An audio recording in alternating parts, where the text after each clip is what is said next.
Okay, so we want to talk about the derivative of a function, and we want to take some time to think about the meaning of the derivative. So keep in mind, what is the derivative of a function describing? One thing that you might think of is that it describes the slope of the tangent line to the graph of the function at each input value. So this is one of our main meanings of the derivative, that if you have a function like this, and if you want to look at the derivative at, say, this point A, then the derivative would be the slope of the tangent line to the graph at A.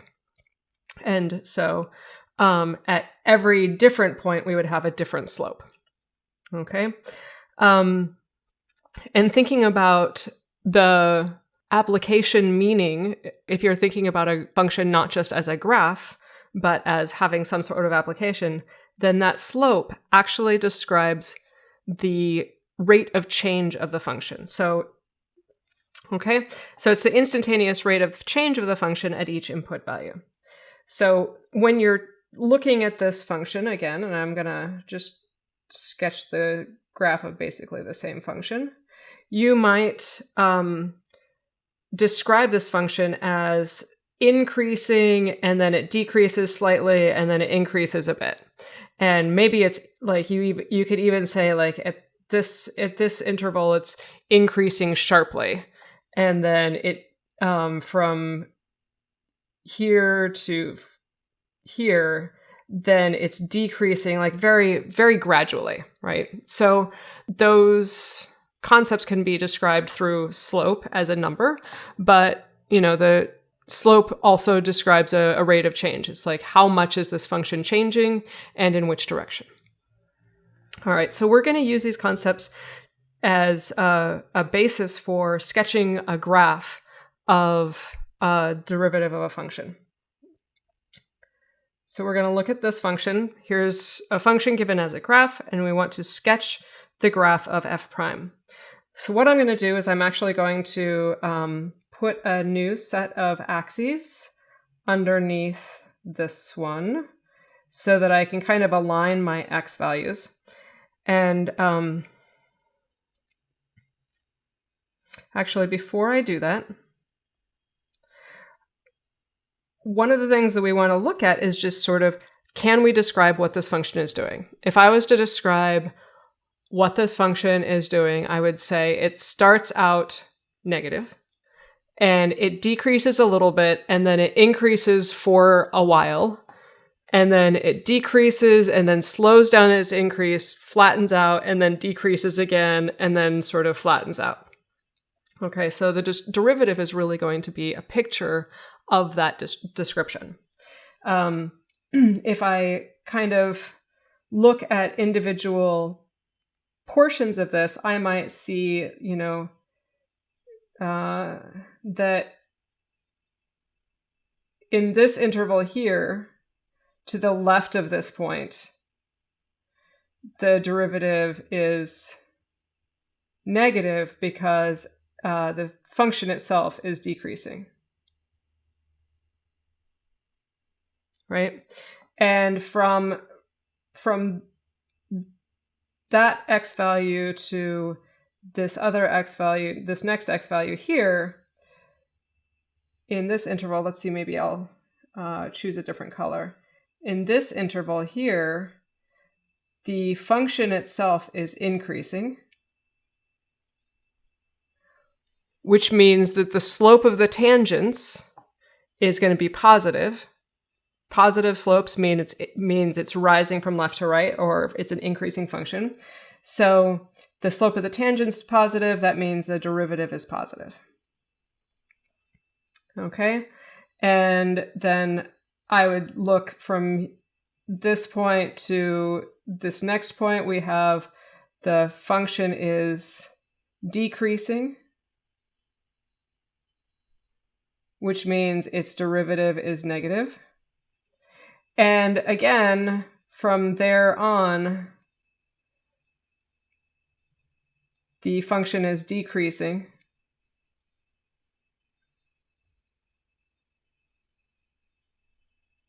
so the derivative is negative.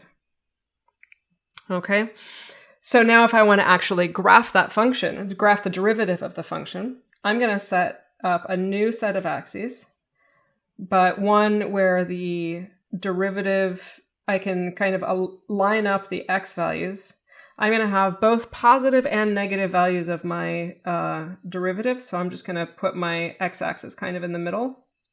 Okay, and at each of these points where the graph flattens out, like here, I have a horizontal tangent, so that means the derivative must be 0. Okay, and that, in terms of the tangent, you say the slope of the tangent is 0, but in terms of like discussing the rate of change of the function, for a moment, that function is not changing in the, like, it's not increasing or decreasing. Okay, so it is not changing. So I'm going to take that down here, and that means at this x coordinate, my derivative must be 0. Okay, so there, and at this point here, I've got my derivative is 0 because it has a horizontal tangent, so I'm going to take that down. Okay, here I have a horizontal tangent, my derivative is 0. And here it looks like my derivative is getting close to 0, but not actually 0. Okay, so on the left of this point here, let's just call these like, I don't know, A, B, and C. To the left of point A, my function is decreasing, so the derivative must be negative.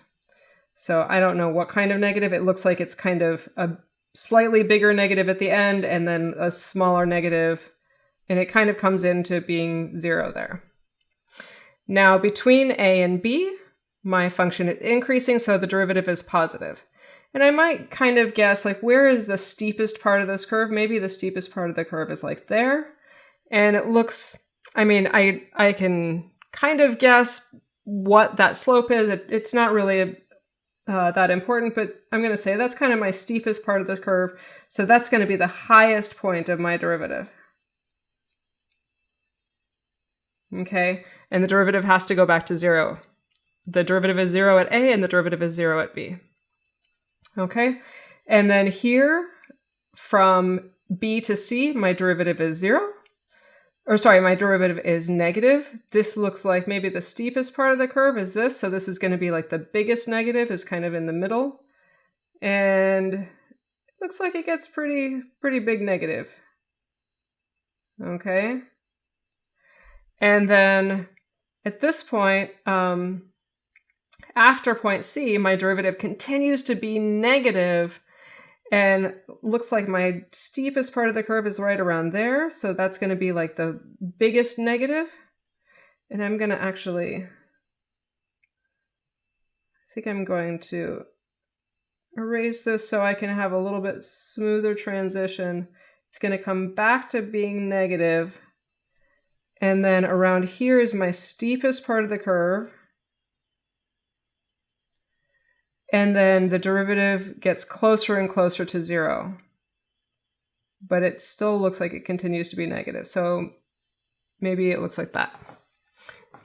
So this is kind of my guess at what the derivative of this function might look like. And I'm using, again, I'm kind of looking at where are some key values where the derivative changes from being positive to negative, or where the derivative is 0.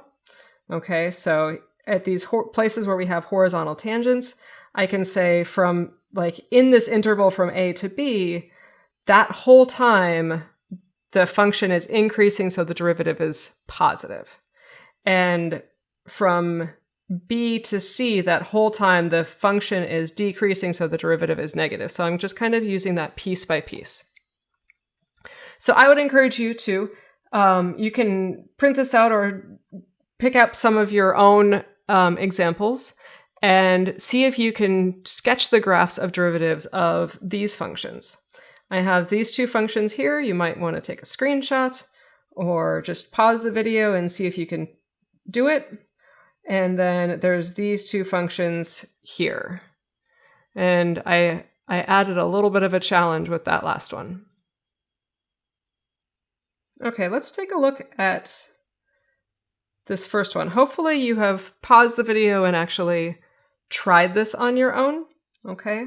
So that you're not just watching me do it, because that's the least effective way for you to learn through this. Okay, so again, I'm kind of going to dissect this curve bit by bit.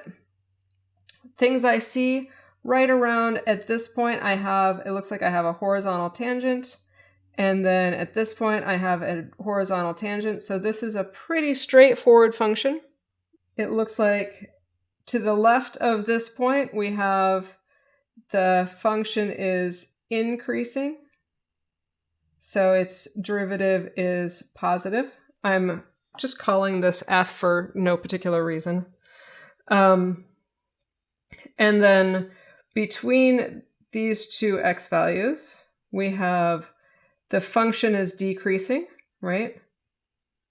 So its derivative is negative.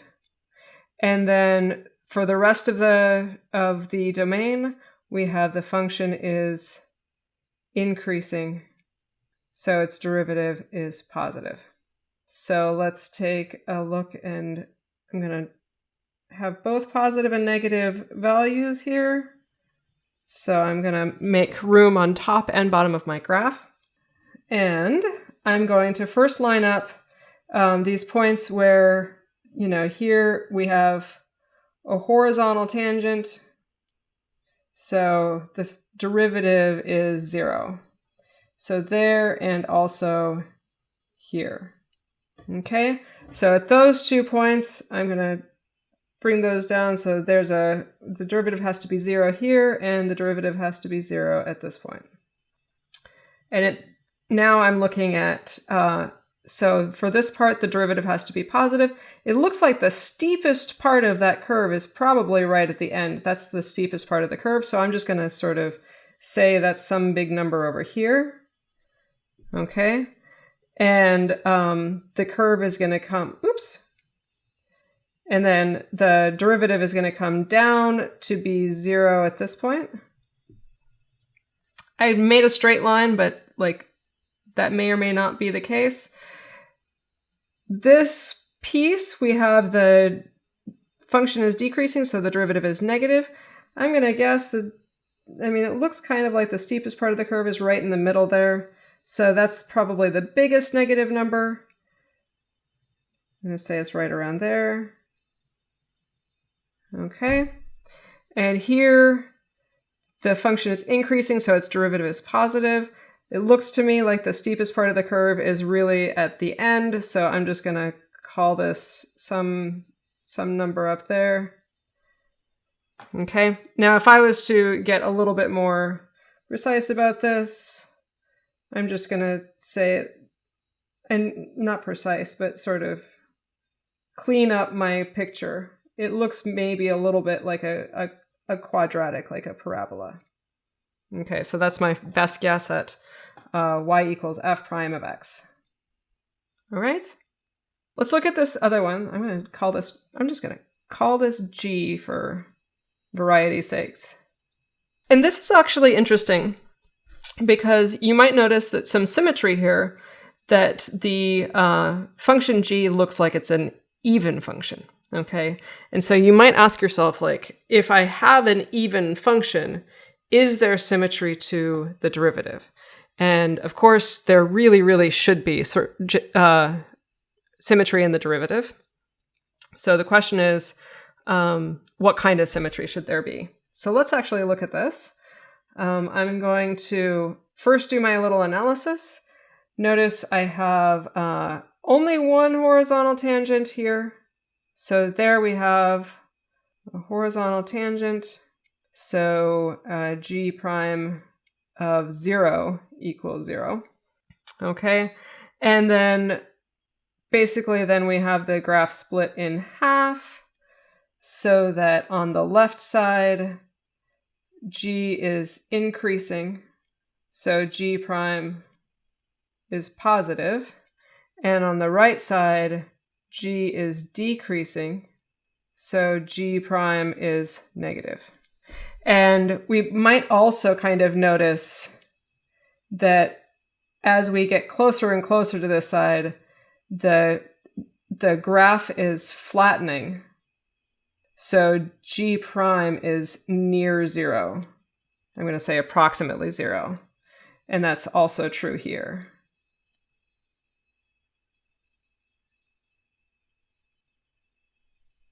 Okay, so taking all of these into consideration, I'm going to draw some axes. I'm going to have both positive and negative values of g prime. So I'm going to make room on the top and bottom of my axes. So here my graph is, the derivative is positive but close to 0. So I'm going to say it's kind of here-ish. And at this point, my derivative is equal to 0. And then at the end, my derivative is close to 0, but it's negative because the function is decreasing. So I'm just going to say it's like there-ish. Okay. And now if I want to look at this, like maybe the steepest part of my curve might be, I don't know, around here-ish. Okay, so I'm going to look here, and that's going to be the biggest number, and it's, I'm increasing, so these are positive numbers. So maybe it's like, there is my highest number. And so it looks like maybe it's going to be something like this. Okay. And the steepest part of the curve here should be symmetric to that one if this is actually a symmetric function. So should be like there-ish. But this is the most big negative slope.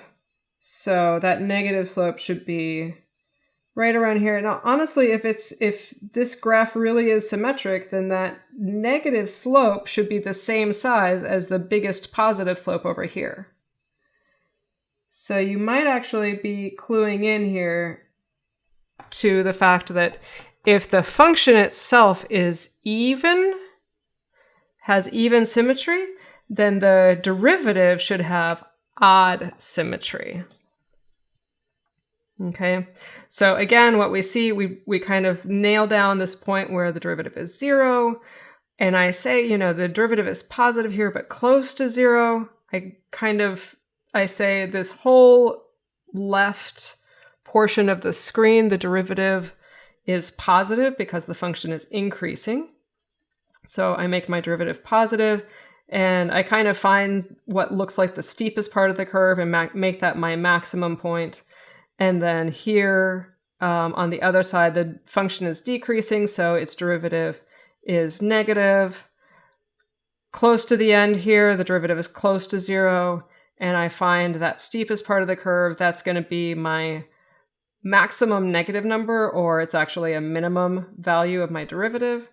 And connecting all the dots, this is the basic picture that we get. So this is my approximation of the derivative of g. All right, let's do a couple more here.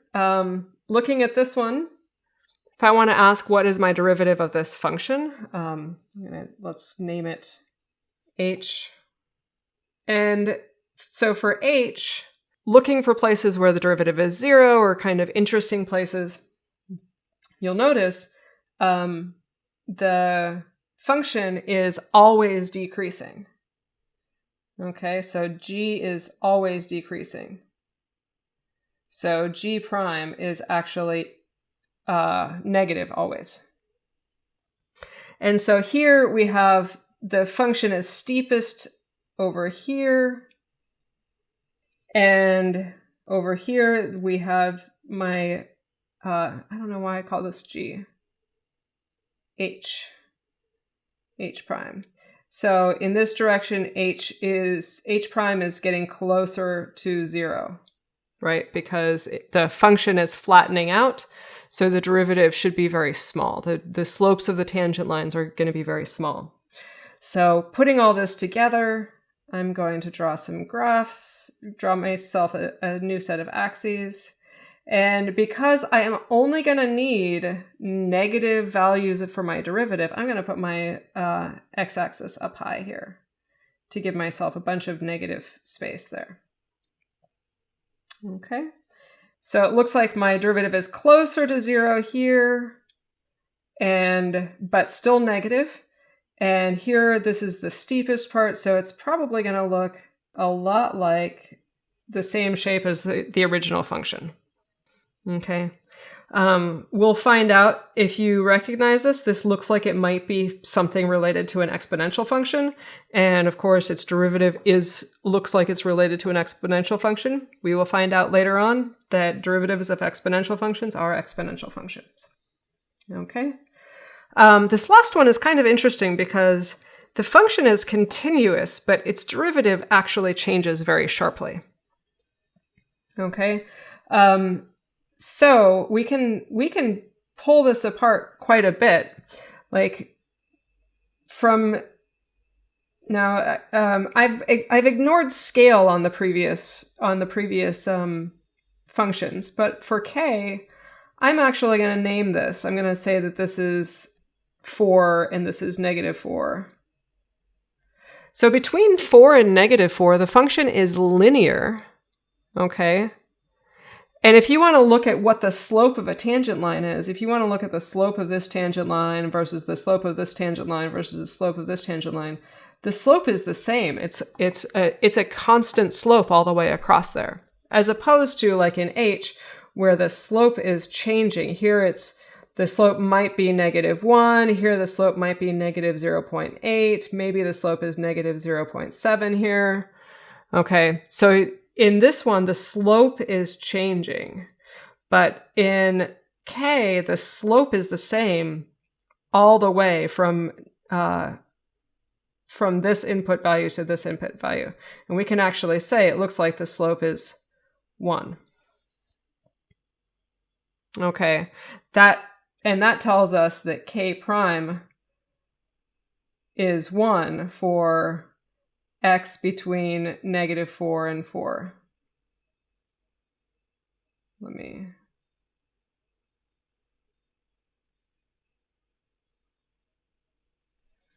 Okay, and looking here from 4 to 8, we can actually calculate the slope visually. The slope is -1. So that means k prime of x equals -1 for x between 4 and 8. And the slope of the, so this is again a linear piece from 8 on, and it looks like 8 to 16. It looks like the slope is 0. So that tells us that the derivative is 0 for x between 8 and 16. Okay? So I can actually graph that. And it looks like I'm going to mark from -4 and 4 and 8 and 16. So from -4 to 4, the slope is 1. The derivative is 1. From 4 to 8, the derivative is -1. And from 8 to 16, the derivative is 0. Okay? And it's kind of worth asking this question of like, what is the derivative of this function at x equals 4? Okay? And you want to think about the derivative of a function is the instantaneous rate of change of the function at that point. You can also think of the derivative being in terms of its formal definition, it is the limit of that difference quotient as your little value h goes to 0. And I think a very useful way to think of the derivative is the slope of the tangent line and you have to think about what the slope of the tangent line is. What is a tangent line to the function? The tangent line to a function is, like, if I want to kind of narrow down on this h function, if I want to look at what the tangent line is to this function at this green point here, one of the most useful ways to think about what the tangent line is it is the line that this function looks like if you zoom in a lot. So if I zoom way into that box, then I start to see less of a curve and I start to see more of a straight line. Okay, and so here it might still look a little bit curved, but if I continue to zoom in, you know, if I zoom that little box in to be a little bit more, to just be zoomed into that tiny little box, then I'm actually going to start to see a straight line there. That was not a good example. I'm going to start to see a straight line. Okay, and so the derivative is, or the tangent line is the line that function looks like at this point if you zoom into that point far enough.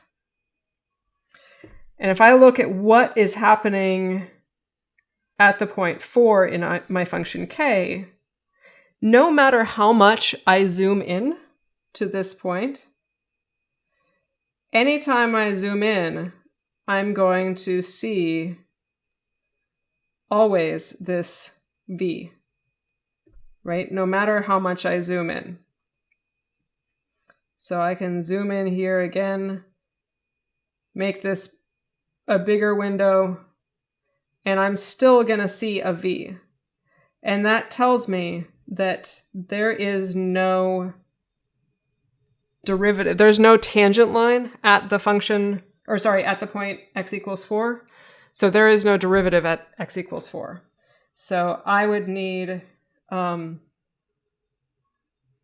have open circles in each of these cases here. Okay, so the derivative does not exist at x equals 4 and at x equals 8.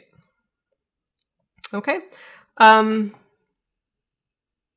hope that this gives you some ideas about how to relate or how to relate the graph of a derivative of a function to the graph of the original function, as the derivative describes the rate of change of the function, or, you know, the set of all the slopes of all the tangent lines to the function.